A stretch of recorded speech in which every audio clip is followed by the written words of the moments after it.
এমন সুন্দর একটা পরিবেশে বসে ডাবের খোলা খুলতেই যদি বেরিয়ে আসে গরম গরম ডাব চিংড়ি, তাহলে খাওয়ার আগেই মনটা ভরে যাবে। তাই সকালবেলা উঠেই এক কাঁদি টাটকা ডাব পাড়িয়ে নিয়েছিলাম। আজ এই ডাব দিয়েই হবে ঠাকুমার স্পেশাল ডাব চিংড়ি। পাশের বাড়ির ছোটকাকে দিয়ে 500 গ্রাম মাঝারি গলদা চিংড়ি আনিয়ে রেখেছিলাম। আজ ডাবের সাথে মিশে একদম জমে যাবে। ডাবের জলটা আগে ঢেলে নিলাম।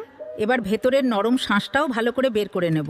এই শাঁসটাই কিন্তু ডাব চিংড়ির স্বাদটা দ্বিগুণ করে দেবে। চিংড়িগুলো কিন্তু খুব ভালো করে ধুয়ে নিতে হবে, কারণ চিংড়ি মাছে অনেক নোংরা থাকে। চিংড়িগুলো একটু লবণ আর হলুদ মাখিয়ে 10-15 মিনিট রেখে দেব। আমার শাশুড়ি বলতো, মাছকে একটু বিশ্রাম দে, নইলে রাগ করে শক্ত হয়ে যাবে। নারকেল কোড়া আর ডাবের নরম শাঁস মিশিয়ে সর্ষে, পোস্ত আর কাঁচা লঙ্কাগুলোকে একসাথে বেটে নেব। এই মশলাটা দেখলে এটাই তো আমার গোপন অস্ত্র। তোমাদের দাদু খেয়ে বলতো, আরেকটু দাও গো। কড়াইয়ে আগে সর্ষের তেলটা ভালো করে গরম করে নেব গো। তেল গরম হয়েছে কিনা বুঝবে কিভাবে জানো? একটা ছোট চিংড়ি ছুঁড়ে দাও, যদি তুরতুর করে উঠে দেয় তাহলেই বুঝবে তেল একদম রেডি। চিংড়িগুলোকে এবার হালকা করে ভেজে নেব গো।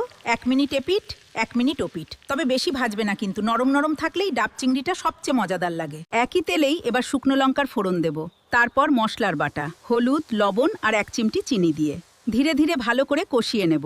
মশলার সুন্দর গন্ধ বেরোলেই চিংড়িগুলো আবার ফিরিয়ে দেব গো।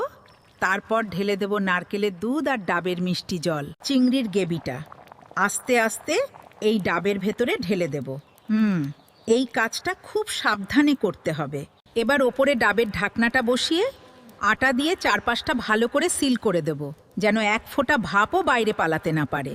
এবার এই ডাবটাকে আস্তে করে দমে বসিয়ে দেবো গো। ভেতরে ভেতরে সব মশলা আর চিংড়ি একদম মিশে যাবে, আর তখনই আসবে আসল ডাব চিংড়ির জাদু।